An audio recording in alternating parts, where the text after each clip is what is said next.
पीछे से गाड़ी और आई, उस गाड़ी के अंदर हमने लेके तब तक उसके सांस जा चुके थे, बिल्कुल नहीं था। के सामने बैठा यह शख्स आज सिर्फ एक पति नहीं बल्कि टूटा हुआ इंसान है। खानोवाली के इस परिवार पर ऐसा दर्द टूटा है जिसे शब्दों में बयां करना आसान नहीं। 25 तारीख को खुशी का दिन होने वाला था। घर में किलकारियां गूंजने वाली थी, लेकिन आरोप है कि लापरवाही और गलत फैसले ने एक हंसते खेलते परिवार को मातम में बदल दिया। पति सुभाष का कहना है कि उन्होंने डॉक्टर पर भरोसा किया, हर निर्देश का पालन किया, यहाँ तक कि सिजेरियन के लिए भी तैयार थे। लेकिन समय बीतता रहा और फिर पहले एजन में बच्चे की मौत की खबर और कुछ ही घंटों बाद रूह कंपा देने वाली उनकी पत्नी सुदेश कुमारी भी इसी दुनिया को अलविदा कह गई। अब पीछे रह गए 2 मासूम बच्चे, जिनमें एक 7-8 साल की बेटी है जो बार बार सिर्फ एक सवाल पूछ रही है, माँ कब आएगी। आज हम सीधे सुनेंगे सुभाष की जुबानी, क्या हुआ उस दिन, कहाँ चूकी व्यवस्था और क्यों उनका परिवार इंसाफ की गुहार लगा रहा है। देखिए ये दर्द भरी कहानी पीड़ित पति सुभाष के साथ हमारी खास बातचीत। नमस्कार दोस्तों, आप देख रहे हैं अनूपगढ़ डिस्ट्रिक्ट। मैं हूं रमेश कुमार। साथियों, इन दिनों एक जो खबर है वो काफ़ी चर्चा का विषय बनी हुई है। घरसाना के शांति नर्सिंग जो हॉस्पिटल है उसको लेकर ये जानकारी है। दरअसल बताया ये जा रहा है कि वहाँ पर जो है सुभाष अपनी पत्नी सुदेश कुमारी को लेकर गए थे और प्रसव पीड़ा के दौरान उन्हें वहाँ एडमिट किया गया। दरअसल साथियों, अब आप समझिए कि जो सुभाष जी हैं वह खानोवाली के रहने वाले हैं और बड़े ही नॉर्मल तरीके से वह सोचकर जाते हैं कि उनके घर में खुशियां दस्तक देगी, लेकिन उनको नहीं पता था कि आगे चलकर क्या होने वाला है। जो सुभाष जी है वह जाते हैं घरसाना के शांति नर्सिंग जो प्राइवेट एक हॉस्पिटल है वहाँ पर, जहाँ पर लगातार ही जो है सुदेश कुमारी का इलाज चलता है और इलाज के दौरान उनके जो है जांच वगैरह की जाती है और तमाम चीज़ें जो है जो सुभाष जी हैं उनको बताई जाती है कि सब कुछ नॉर्मल है। लेकिन साथियों, नॉर्मल करते करते वक्त 2:30-3 बजे का हो चुका था जब सुभाष जी को डॉक्टर्स द्वारा ये बताया जाता है कि जो सुभाष जी के जो न्यूबॉर्न बेबी है उनकी जो है डेथ हो चुकी है। उसके बाद भी सुभाष जी लगातार डॉक्टर्स और उनसे सभी से अपील करते हैं कि जो उनकी वाइफ है सुदेश कुमारी, उन्हें कैसे भी करके बचाया जाए। पहले तो मैं आपको जो है सुभाष जी उनका घर दिखाता हूं, आप बने रहिए और जो भी इस मामले के अंदर होता है मैं आपको विजुअल के माध्यम से पूरा अपडेट दूंगा और परिवार से भी बात करूंगा। आप ये देख सकते हो इस साइड में ये है सुभाष जी का घर। दरअसल साथियों, अब मैं आपको बताता हूँ कि जो सुभाष जी है और सुदेश कुमारी है उनके 2 संतान और हैं, जिनमें एक लड़की और एक लड़का है। दोस्तों बेहद ही कम उम्र के हैं जो लड़के वो भी। अब सुभाष पर है जो काफ़ी दुखों का पहाड़ टूट पड़ा है। उन्हें ये यकीन नहीं था कि वो जो खुशियों के लिए जा रहे हैं उनके साथ कुछ और होने वाला है। अब सुभाष का ये आरोप है कि डॉक्टर्स की जो है गंभीर लापरवाही के चलते उनकी पत्नी और उनके बच्चे की डेथ हो गई। हालांकि जो प्रतिक्रिया है वो मिलीजुली सामने आ रही है। एक तरफ डॉक्टर्स ने कुछ कागजी कार्रवाई और बहुत सी चीज़ें उन्हें सौंपी और ये भी बताया, और एक कमी और भी नजर आई है जहां पर जो है सुभाष जी को एक रेफर कार्ड बना के दिया था जो घरसाना के गवर्नमेंट हॉस्पिटल से बना के दिया गया। लेकिन ये सब बाद में पता चलता है कि जब उस कार्ड को देखा जाता है, दोबारा पूछा जाता है, तो ये वहाँ से स्टेटमेंट आता है कि ये जो कार्ड है यहाँ से बना ही नहीं है और ये जो साइन वगैरह है वो किसी अन्य ने ही किया है। दोस्तों ऊपर से नीचे तक पूरा सिस्टम यहाँ पर ख़राब नज़र आ रहा है, लेकिन यहाँ पर एक जो परिवार है उस पर ये दुखों का पहाड़ टूट पड़ा है। ये जो आप घर देख रहे हैं, अभी हम जाएंगे और सुभाष जी से भी बात करेंगे और उनसे पूछेंगे कि आखिर पूरा मामला क्या है। साथियों, मामला 25 तारीख से शुरू हुआ, जब 25 तारीख को सुभाष जी अपनी वाइफ को लेकर गए थे और घरसाना के जो शांति प्राइवेट जो हॉस्पिटल है वहाँ पर और इलाज के लिए लेकर गए। लेकिन ये पूरा मामला जाते जाते उनकी वाइफ और उनके ले गया। लेकिन आप देखिए कि परिवार क्या कहता है, और उनसे हमने पूरी वार्तालाप की तो परिवार ने अलग अलग चीज़ें बताई, जिससे जो है डॉक्टर्स पर और घरसाना के जो गवर्नमेंट हॉस्पिटल के डॉक्टर्स वहाँ पर भी कई सवाल खड़े हो जाते हैं। सुभाष जी, आपकी धर्मपत्नी सुदेश कुमारी जी को जब एडमिट करवाया गया था अस्पताल में, तब डॉक्टरों ने अल्ट्रासाउंड किया था, तो वो अल्ट्रासाउंड की क्या रिपोर्ट रही थी? उन्होंने कहा ये ऑपरेशन ही होगा और ऑपरेशन हम कर देंगे, कोई दिक्कत नहीं है, तो उसको एडमिट कर लिया उन्होंने। नहीं, अल्ट्रासाउंड की जो रिपोर्ट आई थी बता रहे हैं कि वो नॉर्मल थी, इसमें बच्चा और जो हाँ दोनों स्वस्थ थे। दोनों स्वस्थ थे। हाँ, और उससे एक दिन पहले के मेरे पास अल्ट्रासाउंड था, वो भी दिखाया था मैंने, उसी के अंदर नॉर्मल थे बच्चे, कोई बच्चा और ये दोनों स्वस्थ थे, और सब वगैरह जांच वगैरह सब टोटल उन्होंने की, तो तभी उसमें सारा कुछ नॉर्मल था। और नॉर्मल ही घर से हम चला खाना खा के गए हैं हम दोनों घर से। बताया जा रहा है कि आपने बार बार डॉक्टर साहब से बोला था कि इसकी जो सर्जेरियन डिलीवरी करवा दें, हाँ। पर लेकिन कहीं ना कहीं वो देर पे देर करते रहे।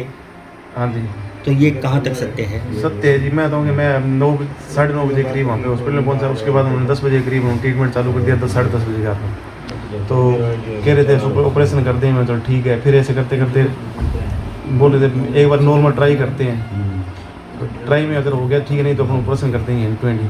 तो मैंने डॉक्टर साहब को बोला ऑपरेशन नहीं कर दो, क्यों 4.5 से ऊपर प्लस बच्चा था। फिर अंदर ले गए OTP, उसमें जाके उन्होंने एक नर्स और ये डॉक्टर साहब दोनों पेट वगैरह दबा, कोई इंजेक्शन लगाए थे 2, उसके बाद में पेट वगैरह अंदर दबा रहे थे। तब उनको मैं खूब चिल्लाता रहा, मैं क्या आप ऑपरेशन कर दो, ऑपरेशन कर दो, नहीं नॉर्मल हो जाएगा। ऐसे करते करते 2 बज गए। फिर 2-2:30 बजे के बाद मैंने इनको बोला भी आप ऑपरेशन कर दो, जो भी डिमांड है आप पैसे देने के लिए हम तैयार है। वो पैसे डिमांड थे उस पहले भी तैयार थे, और भी एक्स्ट्रा मांगे थे वो भी देने के तैयार थे। तो ऐसे करते थे उन्होंने बोले हाँ अभी कर देते हैं, अभी कर 10 मिनट ऑपरेशन हो जाएगा। उसके बाद ऑपरेशन थे तो वहाँ पे ले गए, वहाँ पे अंदर ले के बैठ रहे। फिर थोड़ी देर घंटा आधा पौना घंटे बाद में बाहर निकला डॉक्टर साहब, कह यार आपका बच्चा है डेथ हो चुकी है। मैंने कहा कोई दिक्कत नहीं, बच्चा हो गया तो लेकिन मैडम को बचाइए आप। फिर बोले ठीक। फिर अंदर आधा पौना घंटा फिर बैठ रहे वो। फिर बाद में ऐसे करते 6:30 बज गए। फिर बाकी मैडम की हालत क्रिटिकल हो रखी है, आप रेफर करना पड़े बीकानेर, मैं बीकानेर ले जाऊँ। मैं बीकानेर अब कहाँ लेके जाऊँ, इस टाइम बिल्कुल हालत कैसी हो रखी थी। उसके बाद में बोले थे आप है ना इसमें सरकारी हॉस्पिटल में चलते हैं, वहाँ पे सर्जन है, उनको अभी लेके आते हैं गाड़ी लेके। तो मैं वहाँ पे ले गए। तब वहाँ जब मैं गया तो नहीं, वहाँ आपको लेके गए थे कि मैडम को भी लेके? खाली मेरे को ले गए थे। ठीक है। बताया जा रहा है कि आपने अपनी जो धर्मपत्नी है उसको कराया तो प्राइवेट अस्पताल में था, लेकिन जो रेफर कार्ड बना है वो सरकारी अस्पताल का है। सरकारी हॉस्पिटल का। मैं मुझे वहाँ से साइन करवाया था गया था खाली। उसके बाद हम भागते वापस आए, तो जब आगे आर्टिका का जब वापस आए तब उसमें गाड़ी के अंदर क्या मैडम को उन्होंने डाल रखी थी आर्टिका प्राइवेट गाड़ी के अंदर कोई। तब जब उसको सरदार जी को मैंने बोला फटाफट, तो वो मैं तो यानी किसी गाड़ी पे चलती हुई गाड़ी मेरे को पकड़ी है और मैं इसको जल्दी नहीं ले सकता और आप गाड़ी और कर लीजिए। उसके बाद में उन्होंने पीछे से गाड़ी और आई, उस गाड़ी के अंदर उन्होंने लेके तब तक उसके सांस जा चुके थे, बिल्कुल वो नहीं था। सुभाष जी, इस पूरे मामले को लेकर अभी आप क्या कहना चाहते हैं प्रशासन और अधिकारी? मुझे प्रशासन से उम्मीद ही है कि मुझे न्याय चाहिए। जैसे मुझे हाथ जोड़ के निवेदन है कि जो भी जितने दोषी है उस पर कड़ी से कड़ी कार्रवाई होनी चाहिए। रामेश्वर जी, ये जो सारी घटना है, महिला के प्रसव पीड़ा के दौरान हुई मौत और बच्चे की जो मौत हुई है, बताया जा रहा है कि अस्पताल पे गंभीर आरोप लगाए जा रहे हैं परिवार के द्वारा। ये सारा मामला क्या है, इसके बारे में थोड़ा बताइए। पहले तो ये सबसे पहले तो ये लेके जाते हैं प्रसव पीड़ा के दौरान सुदेश कुमारी को शांति नर्सिंग होम गरसाना में, राजेश गौड़ के पास में। वहाँ पूरी रिपोर्टें होती है। उसके बाद वो मरीज को भर्ती कर देता है। 4 बजे के लगभग बताता है कि बच्चे की डेथ हो चुकी है। उसके बाद वो 2 घंटे और 6:30 बजे लगभग उसको सुभाष, उसके पति सुभाष को ये कहता है डॉक्टर राजेश गौड़ है कि अपने इसकी सीजन करनी पड़ेगी, इसके लिए हॉस्पिटल से डॉक्टर लेकर आना पड़ेगा, उसके लिए आपको वहाँ साइन करने पड़ेंगे। वहाँ एक उसकी नर्सिंग कार्मिक है, वो उसके साथ जाती है और वहाँ साइन करवा के और रेफर कार्ड बनवा के देती है। बहुत बड़ी लापरवाही है कि शांति नर्सिंग होम में भर्ती मरीज है और उसका जो रेफर कार्ड है वो CSC गरसाना से बन रहा है, उसमें महेंद्र कुमार के साइन, डॉक्टर के साइन हुए हैं। ठीक है। अब पल्ला कुछ भी जवाब देने में हम बाजिया जी के पास भी गए थे उस दिन 26 तारीख को। बाजिया जी ने कहा कि मैं आपको रिपोर्ट लेके दूंगा। ये आज तक हमें कोई किसी प्रकार की कोई रिपोर्ट नहीं दी। किस वजह से बना के दिया है, मरीज यहाँ आया कि नहीं आया। पहली बात तो मरीज वहाँ जाता तो OPD में उसकी पर्ची कटती, प्रक्रिया तो पूरी होती, OPD में पर्ची। सीधे गए उस मरीज को वहाँ, कोई मरीज को वहाँ लेके भी नहीं गए और वहाँ जाके उसने रेफर कार्ड बना के दे दिया, और उसने डॉक्टर ने खुद अपनी पर्सनल गाड़ी एक टिका बुला के उसमें उसको सवार, जब उसकी हालात एकदम सीरियस हो जाती है भाई, कुछ ही चंद मिनटों में उसके प्राण वगैरह उड़ने वाले होते हैं, तो उस टाइम वो उसको रवाना करता है। उसके बाद में एक गाड़ी पीछे उसका, एक गाड़ी और पीछे भगाता है इनोवा, जाड़वाड़ी से पहले उस गाड़ी में वो उसको पलटी मरवाता है मरीज को, और वो गाड़ी लेके जाता है बीकानेर।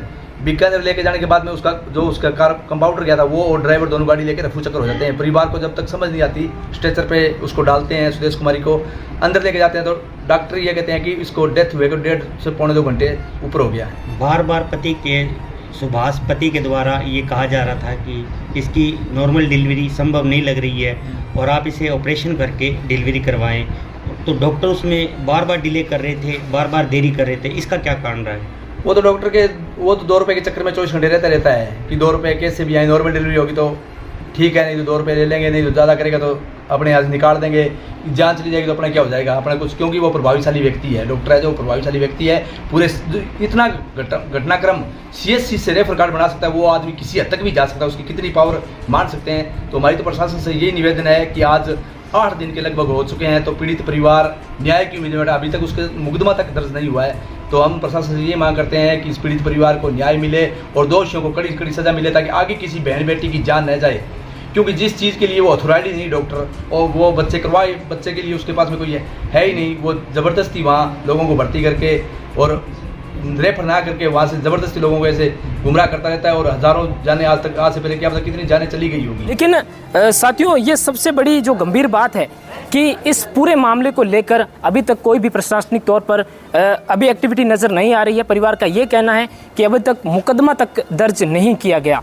हालांकि पूरी इस मामले की जब जांच की जाएगी, जब पता चलेगा कि कौन दोषी है और क्या कुछ होने वाला है। बाकी जितने भी साथी हैं, बस यही रिक्वेस्ट करता हूँ कि ज़्यादा से ज़्यादा वीडियो को शेयर करें और जो पीड़ित परिवार है उनको न्याय मिल सके।